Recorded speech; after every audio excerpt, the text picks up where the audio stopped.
So the first Mortal Kombat we were talking about had, what'd you call it? It's called the Competition Edition. The Competition Edition. In other words, no blood, no gore, no. Well, it had fatalities, but it had finishing moves. They didn't call it a fatality. They called it a fatality. So yeah, on the Super Nintendo version, you just you would uppercut somebody and sweat would come off of them instead of blood. Not very much sweat. And so, I mean, I remember at the time that was a big deal to the Sega people. Sega people. I don't know. What do you call them?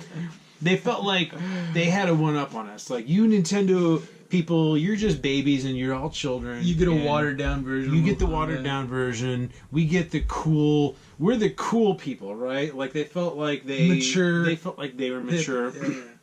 And so the first Mortal Kombat came out in the Genesis, and it had all the blood, all the gore, although it played like garbage. And the Super Nintendo version didn't have any of that. Well, we had the first one on the Super Nintendo, and we loved it. And I kind of, in the back of my mind, I really wanted all that blood and gore, because, I mean, when you're 12 years old, of course you want blood and gore. Yeah. Are you kidding me? A 12-year-old boy needs blood and gore in his life. That's just a fact. Write that down. And it didn't have it. We played it in the arcade a lot, and we had all the blood and gore in the arcade, which was fantastic.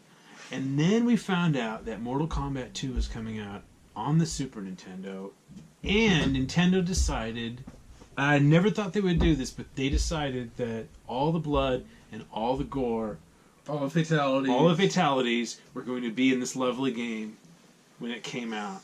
When did we first learn about that? I learned about it summer of '94 in, I think it was Game Pro, and they announced that the Super Nintendo was going to be just like the arcade, just like the Genesis, no difference at all.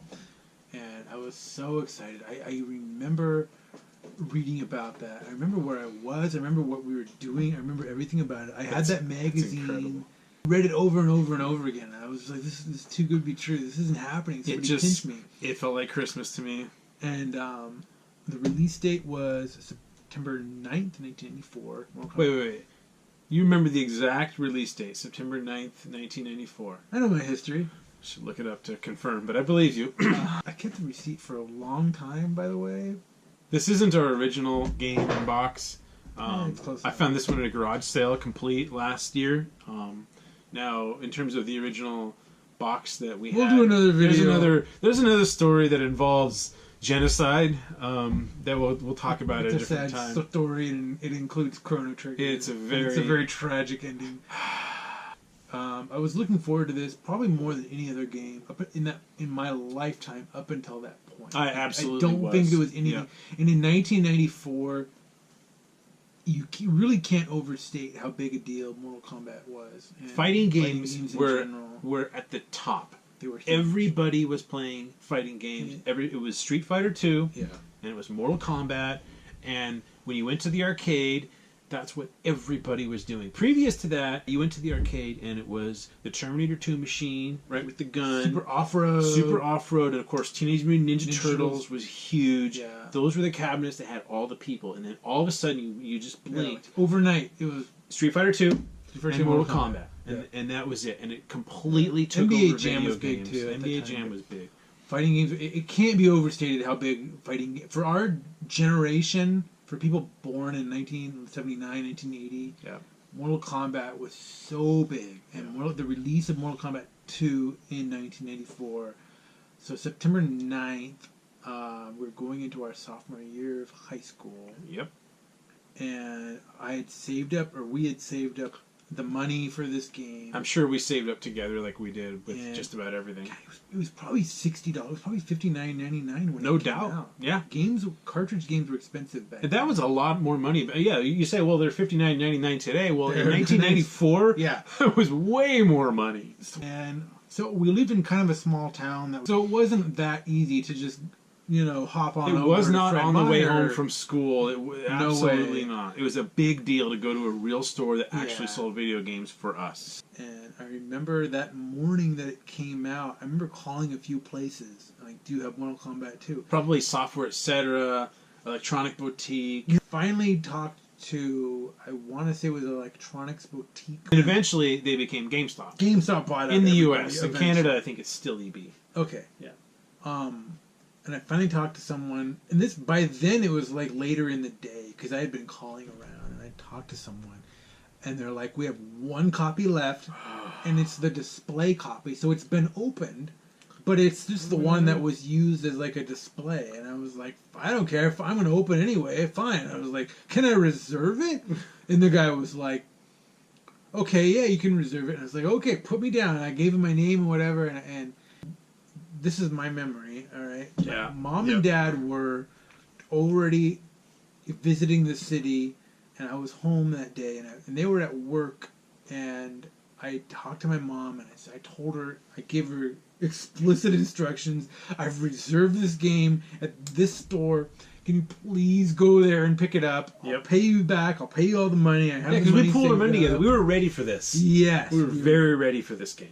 And she said, "Okay, fine, no problem." My mom was very sweet about it, and it was the longest day of my life after that. And I think they got home late that day. They went to see a movie. I remember or that because there was a point like, where it was we expected them home and they didn't come home. Yeah. And I think they called and they said they had the game. Actually, I don't remember if they had the game at that point, but they called us to say that they were going to be late because they were going to a movie or something. And by late, that means they're going to be home at like 10 o'clock instead of 5 o'clock. Which is an eternity when you're waiting for Mortal Kombat freaking 2. It's an eternity. It was miserable. It was the longest night of my life. I basically paced around the house all night. That's all I did was pace back and forth, grab the GamePro magazine, open it up, read the articles. There was no internet. At least we didn't have internet in 1994. And you just opened up whatever magazine was near you, and you read as much information as you could about Mortal Kombat 2. And maybe we played the first one. I think I had all the fatalities memorized before I even had the game. Yeah. I think I'd read so much about it, I didn't even... This was like, this was like a new Star Wars movie coming out. Yeah. I mean, I know that sounds weird, but seriously, in our generation... For everybody who, let's say between the ages of 13 and 18, it was that 5-year period. If you were a guy in between the ages of 13 and 18, this was Star Wars. This was our JFK moment. This was... I don't get it. It was a big freaking deal. It was a big deal. And it cannot be overstated. And again, only that 5-year or so age span. So most people, if you were a female or you were younger or you were older, you had no idea this was happening. Yeah. But for everybody, and I remember going to school in the classrooms with people. It's a big deal, man. Everybody was talking about this. And believe it or not, I remember finding it hard to believe, but we were 15, right? Yeah. 15 going on 16 when this game came out. We were at the point where even our parents were just like, yeah, sure, whatever. You're old enough. You're old enough. We'll even buy it for you. But there were a lot of kids, even our age or a little older, who weren't allowed to have this game, and I felt so bad for them. You don't know what you're missing, man. And it was just miserable. And finally, Mom and Dad come home. 10 o'clock, 11 o'clock. It was late in the night. It was so late, and it didn't matter. We stayed up. What day of the week was it? I don't know. And they came home, and I remember Mom saying, "Yeah, the guy dropped it. Apparently, he dropped it at the store." She was like, "Yeah, the guy dropped it, and it like broke into pieces." Yeah, I know. Oh no! What is happening? Like my heart was just crushed. I know, mine too. I thought we finally have the game, and it's not going to work because it broke. And she was like, "Well, it just kind of snapped back together, and it seemed to work." And so I grabbed the game and put it into my Super Nintendo, and I know. There was that moment where it's like, okay, we turn it on. Is it gonna work? And now, like in hindsight, people take games apart all the time. Put them back together. It's not a big deal. We know that doesn't actually harm the game, but back then we didn't know these things. We just kind of pictured. Yeah.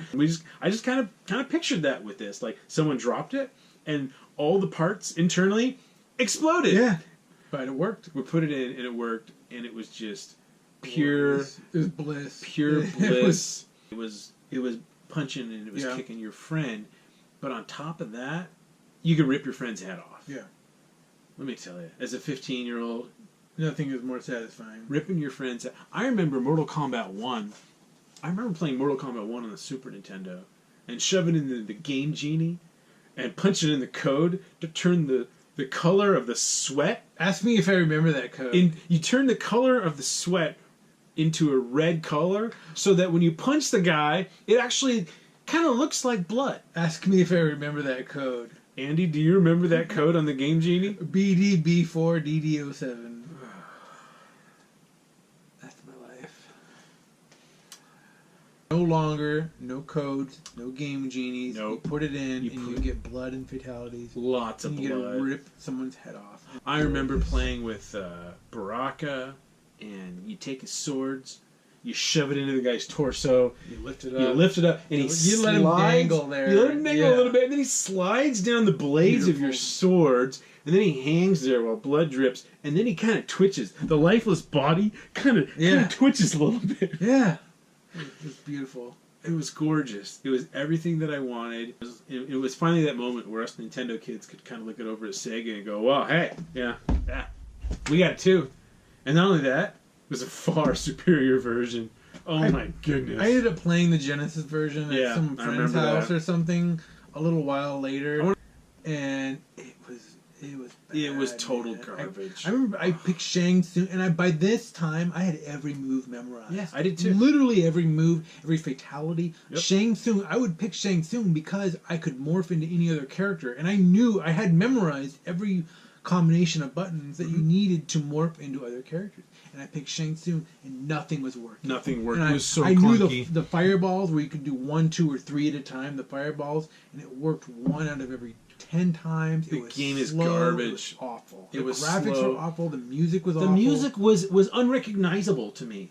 It was terrible. It sounded like someone turned the volume down and took a sound chip out of the system. So, I mean, in hindsight, Street Fighter 2 is a better game. At the time, I would have defended Mortal Kombat 2 Me too. to the grave. Yep. I would have said, this is a better game. I love it more. I love everything about it. In hindsight, you're absolutely right. Street Fighter 2 is a better game. richer experience. But you can't kill each other in Street Fighter 2. It's true. The amounts of blood that would just release from these characters as they were getting punched. Like, if I were to just punch you in the face right now, if we lived in the Mortal Kombat 2 universe, about a half gallon of blood would fall off of you when you're 15, seeing those big pools of blood just pour out of somebody's face. It's glorious. 15-year-old boys. Let boys be boys. Yes. Boys have an energy that they need to release. This is why we needed Mortal Kombat 2. It's why current 15-year-olds need their Call of Duty or whatever they're playing today. We need it. Yeah, you have to release that energy inside of you somehow. Yep. And guess what? If you don't allow your boys to play violent video games when they're growing up, That energy is all pent up now. Guess what's going to happen with that energy when they're 21? Columbine. Yep. Need it. It's not real, and they know it's not real. Yeah, okay? they're not retarded. No. Come on. When we were 15, I mean, come on. Obviously, it's not real. Does that character look real to you? There's a difference between fantasy and reality, and everybody knows. Kids know that. Kids know They're not that. stupid. Yeah. When they're 4, they might not know. By the time they're 10, 11, 12, come on. Yeah. Let them play these things. They need to. Yeah.